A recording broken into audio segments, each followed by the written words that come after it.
Joining us now are Daniel Borochoff of the American Institute of Philanthropy, who was also featured in that 60 Minutes report, and Lloyd, who's editor-at-large for Newsweek and the Daily Beast, who's written about the fallout from this story. Good morning to both of you. Lloyd, I want to start with you. The charge here is essentially that Mortensen duped millions of people.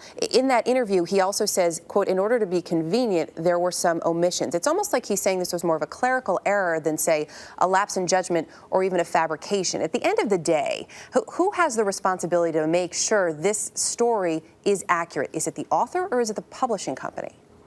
Well, we work in a business where trust is essential. I file something as a journalist, my editors trust me, and the publisher can't be expected to vet every fact. But this guy, who has done a lot of good work, I think everybody agrees, the only thing he hasn't used is the John Kyle defense, that these statements were not intended to be taken factually. When you look at the fallout from this, Daniel, what is the effect? We can imagine the effect on his charity here, but what is the potential ripple effect for other charities and philanthropies? Well, it gets down to trust.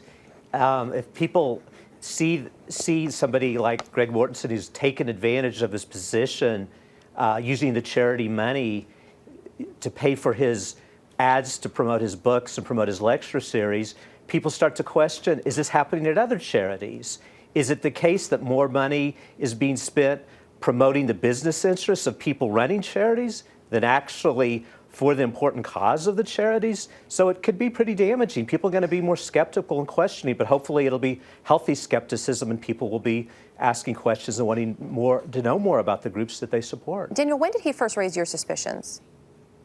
Last summer, while a lot of people wanted to read 3 Cups of Tea and his other book, what we were really interested in reading at the American Institute of Philanthropy was an audited financial statement, which didn't exist until last fall, which is an outrage because we're talking about him raising tens of millions of dollars, and there's no outside accounting of his expenditures and his income, and no stating of what kind of controls are in place.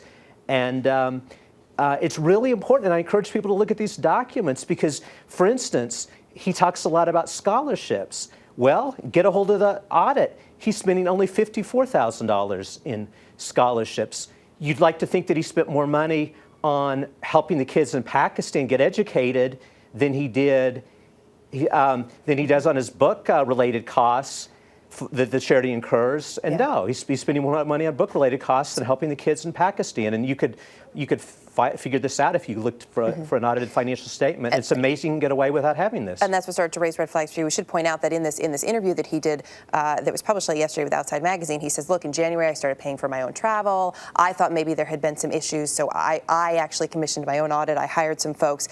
Lloyd, it's interesting, though, you point out, look, he has done a lot of good work, and some of his major critics say the same thing. John Krakauer said, we can't forget all the wonderful things he has done. At what point do those acts trump these other very serious issues?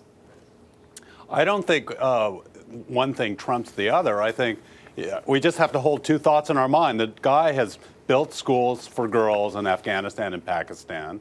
He's brought light on the issue, and at the same time, he has put forward a lot of stories, a sacred text, as it were, that turned out not to be true. And, human beings are complicated, and so is he. What happens now, Lloyd? Well, I wouldn't like to be Greg Mortensen. Now, he sent in an email to his supporters that he's going into surgery this week to have a hole in his heart repaired and that he suffers from hypoxia and that he's going to be down for the next several weeks and then he'll come back fighting. I think maybe the IRS might be taking a look at his Central Asian Institute to see what's been going on, but I wouldn't want to be in his shoes right now. Yeah, it would be a tough place on this morning. Daniel, very quickly, can the charity survive this? Well, they've got a lot to do. He's got a 3-person board of directors, and he needs to have a lot more accountability and oversight than he has. Why is he trying to do this all himself? Why doesn't he get people involved in his organization to oversee these important matters? We will be watching that. Daniel Borochoff, Lloyd Grove. Appreciate your insight this morning, gentlemen. Thank you.